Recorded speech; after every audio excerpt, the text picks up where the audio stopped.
Purihin po ang Panginoon sa buhay ng bawat isa. Magandang hapon po sa Pilipinas at sa ating mga kapatiran sa Jesus Callas International Church.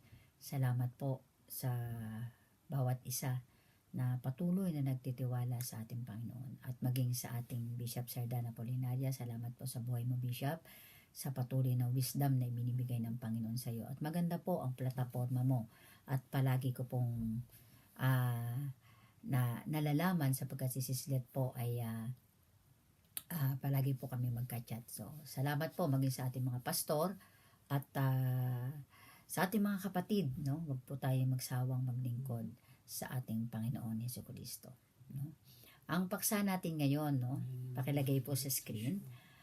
Ang kapanganakan ng tao ay mahalaga. In Jeremiah chapter 1 verse 5 to 10, no? Basahin po natin ulit, no?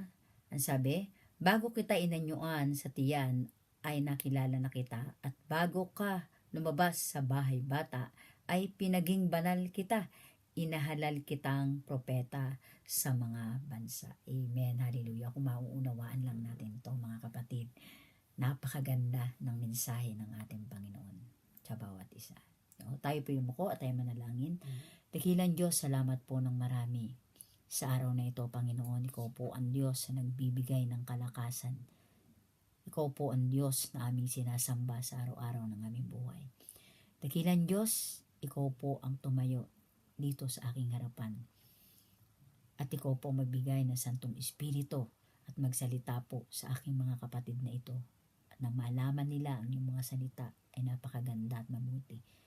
Lord, sa lamig ng panahon na ito dito sa aming lugar sa UK, ikaw po, Panginoon, na magbigay ng init sa akin. Salamat po, Panginoon, sa pagmamahal mo. Salamat po sa wisdom. Salamat po sa gabay sa araw-araw ng aming buhay. Alam po namin, Panginoon, na hindi po kami karapat-dapat. Ngunit pinili mo po kami, mga lingkod mo. Pinili mo po kami bilang iyong mga anak. Salamat po, Panginoon, sa pusong dalisay. Salamat po sa pagpapala. Salamat po sa kalakasan, sakit, karamdaman ay walang karapatan sa aming buhay. Muli, Panginoon, itinataas po kita sa matamis mong pangalan, sa ngalan ng Ama at ng Anak at ng Diyos, ng Espiritu Santo. Amen and amen. Hallelujah. Palakpakan natin ang ating Panginoon. No? God divine plans. Ang banal na plano ng Diyos. Sabing ganun. No? What is divine plan? God divine plans is His perfect purpose and desire of humility for each individual's life, and include this desire to have has taught Jesus Christ to guide us into righteousness and to give us eternal life with Him. Amen. Hallelujah. Ang kaarawan ay mahalaga sapagkat ipinapaalala nito sa atin na ang buhay ay likha ng ating Panginoong Jesucristo. Hallelujah. Kaya nga nung nalaman ko na alam na pala ng Diyos, no? Nung pa lang ako sa sinapupunan ng aking ina, kaya pala nandito ako at nabago aking buhay, yung pala yung plano ng Diyos. Amen? Napakasarap, napakiramdam na tayo'y binago ng ating Panginoon. At binago rin natin ang ating buhay sa pamamagitan ng pag-ibig at pagsunod sa ating Panginoon. Amen? Hallelujah. A person's birthday is important according to the Bible because birth is a symbol of one's God's creation. Amen? Hallelujah. Ang kaarawan ng tao ay mahalaga ayon sa Biblia. Ang uri ng kapakanakan ay simbolo, isa sa nilikha ng ating Panginoon. Totoo po yun. Kaya nga nung sa Jeremiah, malalaman natin ngayon kung bakit at paano ito nangyari. Sabi doon, a set you apart, God consecrated Jeremiah. Amen? Itinalaga na kita, sabi ng Panginoon kay Jeremiah, no? Ay nangangahulugan, hiwalay siya para sa isang banal na gawain. Amen? Appointed you as a prophet to the nation. Jeremiah calling was to be a prophet not only to Israel but also to many nation. Kaya pala may mga pastor, may mga bishop, may mga nangangaral ng salita ng Panginoon, may mga lakas ng loob mangaral ng salita ng Panginoon dahil sinabi pala dito, no, na mangangaral tayo hindi lang dito kundi sa buong mundo, sa lahat, no, ng nasasakupan ng ating Panginoon, ng kanyang lugar.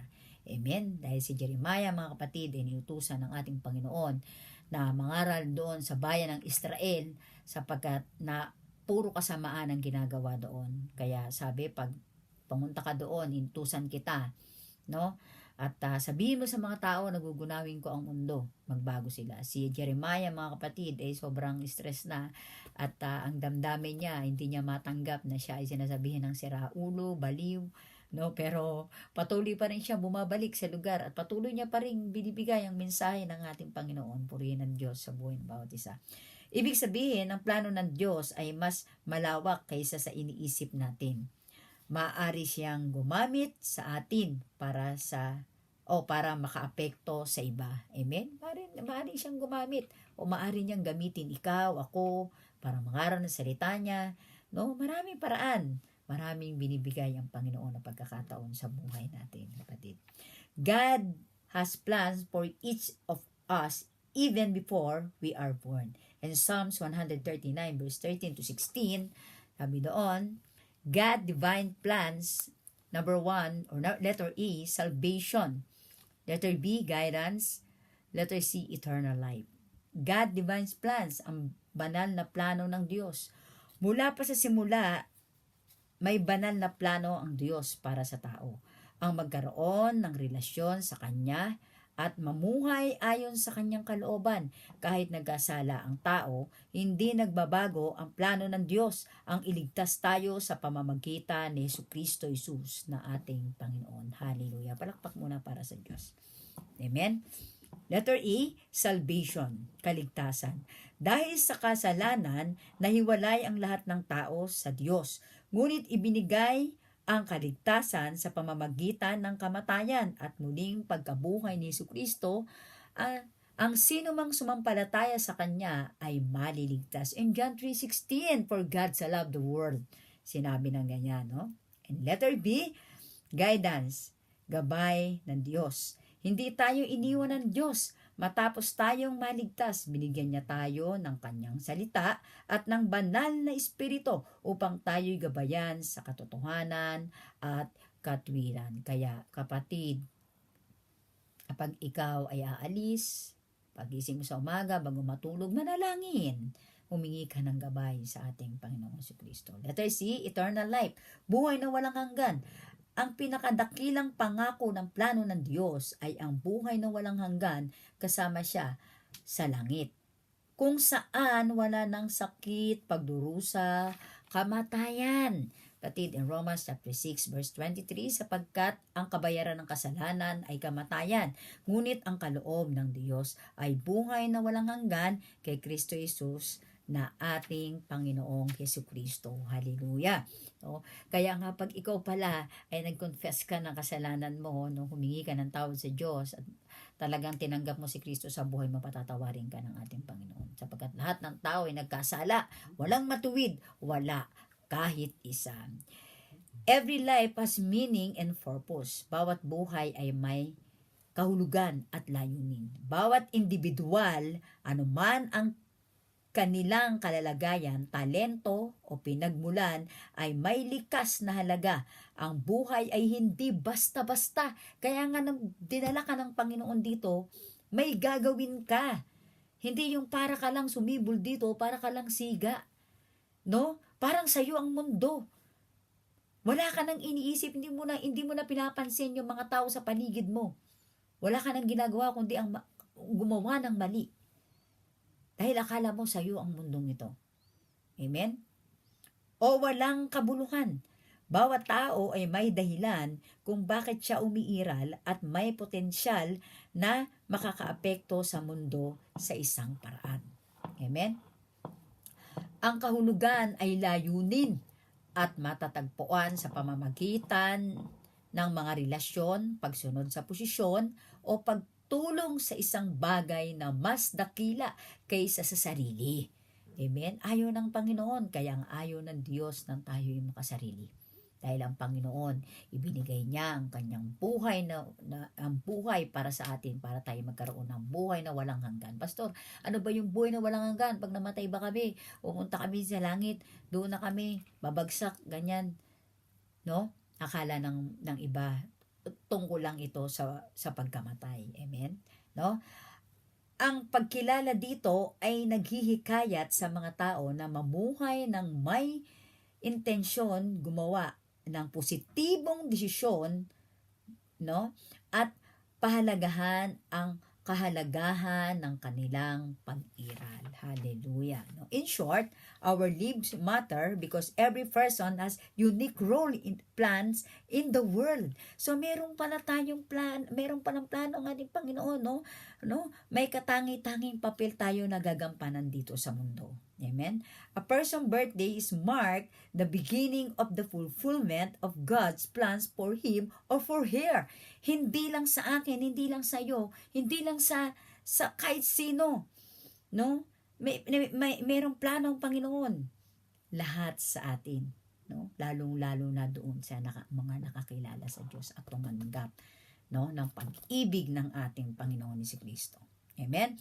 And Jeremiah chapter 1 verse 5, bago pa man tayo ipinanganak, kilala na tayo ng Diyos at may plano na siya para sa atin. Yung sinabi ko nga kanina. Kaya nga, ang kaarawan ay hindi lang simpleng selebrasyon, kundi paalala ng kahangahangang gawa ng Diyos sa paglikha ng buhay.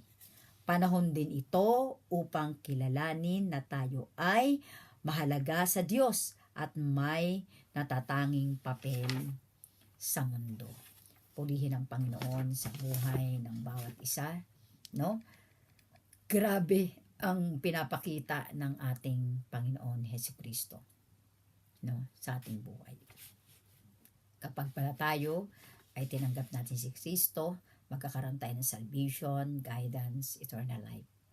At talagang maganda yung mangyayari sa ating buhay, no? So, letter A, salvation. Transformation power in our heart. No? Transforming power in our hearts. It teaches us live in life, humility, and faith every day. Amen? Ang tunay na kaligtasan ay hindi lang kaalaman tungkol sa Diyos, kundi karanasan. Binago niya ang ating puso. Amen? Itinuturo nito sa atin ang buhay na pag-ibig, kababaang loob at pananampalataya araw-araw. Hallelujah. Tindihan natin? Ang kaligtasan ay hindi lamang pagliligtas mula sa kasalanan, kundi ang muling pagbabalik sa tamang ugnayan sa Diyos. Sa pamamagitan ni Jesucristo, ito ang simula ng bagong buhay, pinatawad, binago, at puspos ng kanyang biyaya. Palakpakan po natin ang ating Panginoon. Hallelujah. Napakaganda ng mensahe ng ating Diyos. Amen. Hallelujah. No? Letter B, guidance. No? Entrusting God completely. Sabi yan. Ang tunay na patnubay ay hindi nakasalalay sa sarili nating pag-unawa, kundi sa lubos na pagtitiwala sa Diyos. Kapag hinahayaan natin siyang gumabay, hindi lamang niya ipapakita ang daan, kasama natin siyang lumakad dito. Ang kanyang patnubay ang nagbibigay ng kapayapaan kahit hindi malinaw ang direksyon at lakas, kahit mahirap ang paglalakbay. So, may guidance. Amen? Naintindihan po ba natin? Grabe. Hallelujah. Purihin talaga ang Panginoon. Sobra. No? Psalms chapter 32 verse 8, aking ipapakita sa iyo at ituturo ang daan sa iyong lalakaran. No? Na iyong lalakaran. Ikaw ay papayuhan ko ng aking mata ay nakatingin sa iyo. So, ibig sabihin, kahit anong ginagawa natin, kapatid, nakatingin ang ating Panginoon. Kaya alam ng Panginoon kung ano ang puso ng bawat isa. Alam ng Panginoon kung anong ginagawa mo. Natin lahat. Amen? Letter C, eternal life. Our true home is in heaven. Amen? Hallelujah. Ang buhay na walang hanggan ay binabago ang paraan ng ating pamumuhay. Ngayon, hindi bukas, hindi mamaya, hindi sa susunod na taon, kundi ngayon, magbago ng buhay. Kapag naunawaan natin ang tunay nating tahanan ay sa langit, nagiging iba ang ating pananaw. May pag-asa sa gitna ng paghihirap, lakas sa panahon ng pagsubok at pag-ibig sa kapwa. Hindi tayo namumuhay para sa pangsamantalang bagay, kundi para sa mga bagay na walang hanggang kahalagahan, pananampalataya at pagsunod sa pag-ibig. In John 17, verse 3, amin yan. At ito ang buhay na walang hanggan, ang makilala ka nila, ang iisang tunay na Diyos at si Jesucristo ang iyong sinugo. So, dapat, kapatid, kilalanin muna natin si Jesucristo. At dapat alam natin kung sino ang nakatira doon sa langit. Kapag alam natin kung sino ang nakatira sa langit, kilala natin si Jesus Christ. Amen? Eternal life. No? Eternal life is, ang eternal life ay hindi lamang basta buhay na walang hanggan, walang katapusan. Ito ay buhay na may ugnayan sa Diyos, buhay na puspos ng pag-ibig, kapayapaan, at katuparan ng kanyang kalooban. Ito ang buhay na walang hanggan sa presensya ng Diyos, malayo sa kasalanan, sakit o kamatayan. Hallelujah! Amen? Naiintindihan nyo? Sa madaling sabi, ang tunay na buhay na walang hanggan ay makilala at makapiling ang Diyos magpakailanman. So kahit ngayon, kapatid, may buhay kang walang hanggan. Kahit hindi ka papatay. Amen? Paano mangyari yan?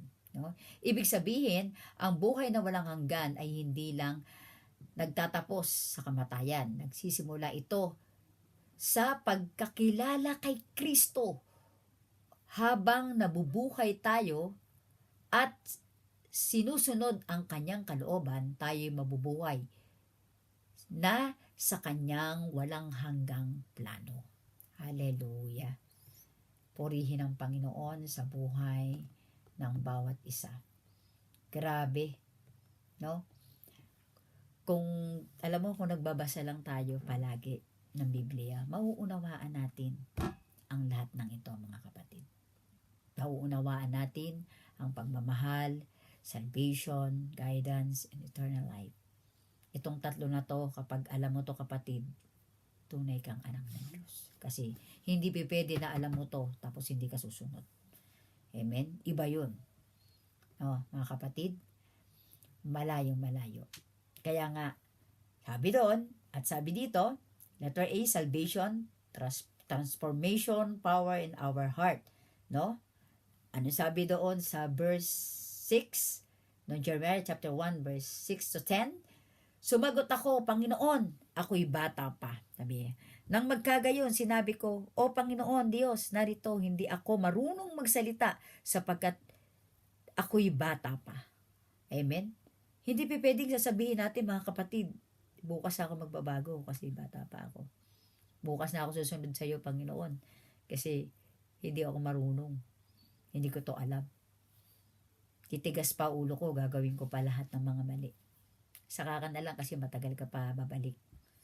Hindi ka pa dadating. Saka na ako maglilingkod. No? Sa verse 7, ngunit sinabi sa akin ng Panginoon, huwag mong sabihin, ikay bata pa, sapagkat saan man kita susuguin, ay paparoon ka, at anumang iuutos ko sa iyo, ay sasalitain mo. Pero anong sinasalita natin, kapatid? Pag inutusan tayo ng Panginoon. Anong ginagawa natin? Nalaman natin ang salita ng Diyos. Dapat yung magaganda. Anong ginagawa mo ngayon? Pinahihirapan mo ang pamilya mo, ang kapwa mo, wala ka nang ginawa, kundi ang pasakit sa damdamin ng iba. Amen? Hindi mo sinusunod ang ating Panginoon. Hindi mo naiintindihan ang salita ng Diyos. Amen? Let there be guidance, no? In trusting God completely. Sabi doon sa verse 8, huwag kang matakot dahil sa kanila, sapagkat ako'y sumasa iyo upang iligtas kita, sabi ng Panginoon. Hindi ko sinabi ng Panginoon. Humingi tayo ng guidance sa Lord. No? Sinabi niya, gagabayan kita. Oh, huwag kang matakot dahil sa kanila, sapagkat ako'y sumasa iyo upang iligtas kita, sabi ng Panginoon. Kaya nga, kapatid, huwag tayong umasa sa ibang tao, no? Na kapag tayo ay may kailangan, palagi tayo nakadepende sa tao. Kapag hindi na ibigay sa samaan loob, magagalit. Pag hindi nagkaroon ng ayuda, aalis sa church. Hindi ganun yung kapatid. Kaya ka naglilingkod para humingi ng guidance kay Lord, hindi sa tao. Sino ba nagbigay ng buhay sa'yo? Hindi naman kami. Hindi naman church. Ang nagbigay ng buhay sa'yo si Lord. Kung gusto mong magbago, magbago ka. Ibigay mo ang buhay mo sa Lord. Baguhin mo ang buhay mo. Sapagkat pag binago mo ang buhay mo, kapatid, huwag kang mahiya. Itaas mo ang ating Panginoon. Huwag kang mahiya na may dala kang Bible. Huwag kang mahiya na ikaw ay nagbago. Sasabihin nila, nagbago ka na, tatawanan ka nila. Huwag kang mahiya, sapagkat kapag ikaw ay nagbago, hindi na makikita ang dati mong pagkatao. Ang makikita na sa mukha mo ay ang mukha ni Kristo. Mapapahiya na sila sa iyo kapag nagbago ka. Laksan mo ang loob mo. Magbago ka. Nang dati ikaw ay magnanakaw, matigas ang ulo sa magulang, hindi sumusunod sa pamilya. No? Niluloko ang pamilya, paulit-ulit na niluloko. Sugalero, no? Nagnanakaw ng kaba ng bayan. Hindi sumusunod sa ating Panginoon. Paano ka gagabayan ng Diyos? Humingi ka ng gabay sa ating Panginoon, tutulungan ka. Kapag humingi ka ng gabay sa ating Panginoon, maiintindihan mo. Pati, hindi kasi nagtuturo ang Diyos ng mali, puro tama. Amen?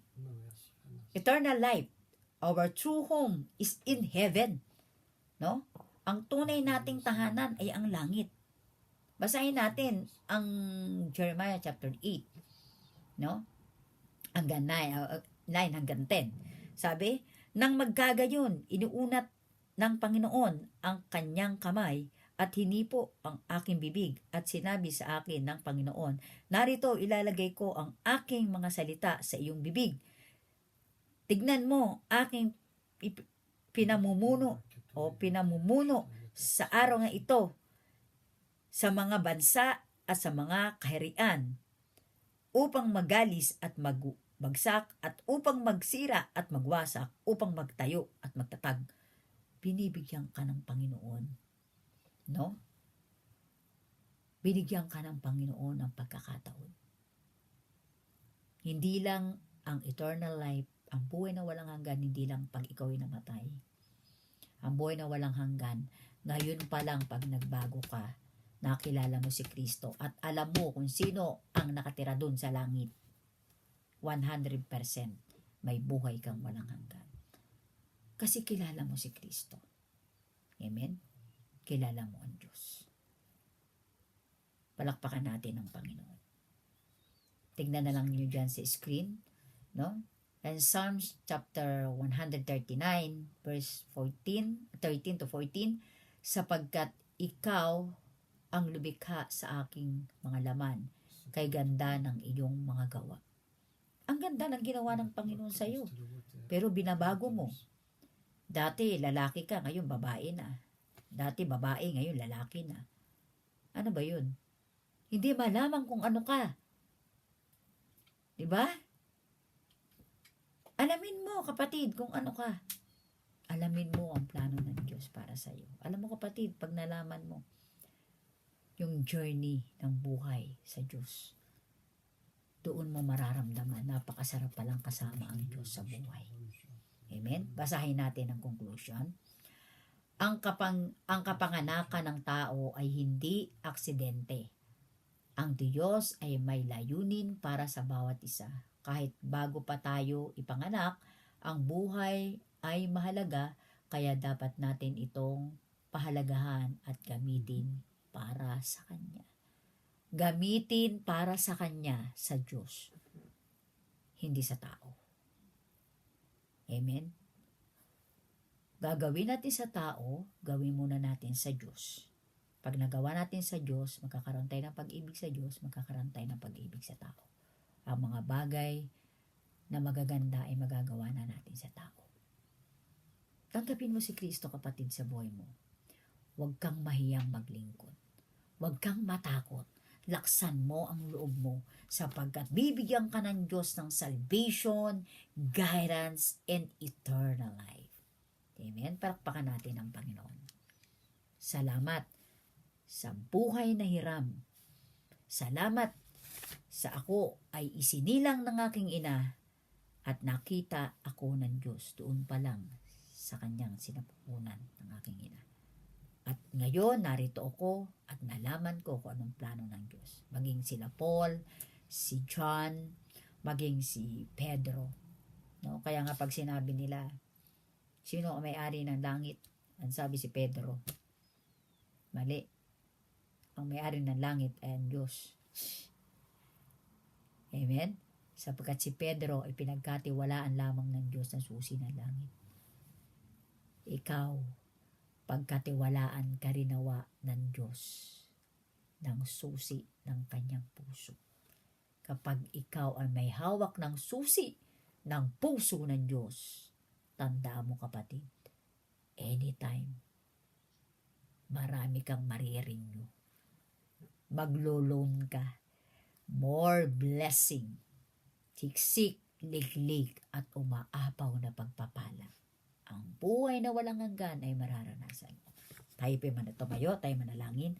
Dakilang Diyos, salamat po ng marami sa buhay ng bawat isang nakinig ng iyong mga salita. Nawa, Panginoon, ang mga salita mo, Panginoon, ay hindi mawala ng bisa. Sinabi mo, Panginoon, ang iyong mga salita ay isang magkabilang talim na kung saan man namin yung pasito ay babalik, ay hindi babalik nang walang nagaganap. Dakilang Diyos, salamat po sa buhay ng bawat isa at salamat po sa Santong Espiritu na ibinigay mo sa akin sa araw na ito. At sa lamig ng panahon na ito, nanginginig ako, Panginoon, maging ang aking mga kamay at ang aking mga paa. Ngunit ikaw, Panginoon, ang nagbigay init sa aking puso na para masabi ko ang lahat ng ito. Panginoon, salamat po ng marami sa pagpapala mo na ibinibigay sa amin dito sa UK. Pagpapala ng kaligtasan, Panginoon, yan ang pinagpapasalamat ko sa iyo, maging sa aking mga pamilya, maging sa aking mga nasasakupan sa Didascalos International Church, Philippines, Panginoon, maging sa mga pastor, sa buhay ng mga pastor. In the name of Jesus, maghari ka po sa buhay namin, O Diyos. Lord, salamat po. Ikaw po ang maging pakpak namin sa araw-araw. Ikaw po, itaas mo po kami ng itaas, Panginoon, sa aming buhay. At ano man ang aming nararanasan, Panginoon, ikaw ang aming sandigan at katotohanan. Ano man ang dumating, lindol, bagyo, ano mang sakuna at nabikuan na ito, Panginoon, sasambahin ka namin. Ikaw lang ang Diyos na aming hinihintay at wala nang iba. Ikaw ang Diyos na maghahari at ikaw ang Diyos na babalik dito sa lupa. At kami po ay sama-sama mong kunin, Panginoon. Dakilang Diyos, ilista mo ang aming pangalan sa aklat ng buhay. Salamat po sa pag-ibig at wala kaming karapatan. Maging ang kung sino man, Panginoon, ay walang karapatan. Kulang ang mga salitang salamat, Panginoon, sa dalisay mong puso. Salamat, Ama, ng marami, sa ngalan ng Ama at ng Anak at ng Diyos, ng Espiritu Santo, ang lahat ay magsabi lang, Amen and Amen. And God bless you. Salamat po sa lahat at kahit na galing ako sa trabaho at pagod at gusto ko po matulog, ngunit ang Santong Espiritu ang nagagabay sa akin at tumutulong. At salamat, no, sa kapayapaan na ibinibigay ng puso ng Panginoon sa buhay namin dito sa UK sa araw-araw. Hindi po kami mayaman, sakto lang po din ang sinasahod namin, nakakabayad ng bahay, nakakapagpadala sa aming pamilya at nakakatulong sa aming sa church natin sa Didascalos. So purihin ang Panginoon sapagkat hindi kami pinababayaan. Kiligtas kami sa aming paglalakbay, sa aming pagmiministeryo din dito. So, grabe talaga yung revelation na ipinapakita ng Diyos sa buhay ko, mga kapatid. Kaya, purihin natin ang Diyos palagi sa ating buhay. At yun lamang po. At ingatan po kayo ng ating Panginoon. God bless all. Salamat po ng marami.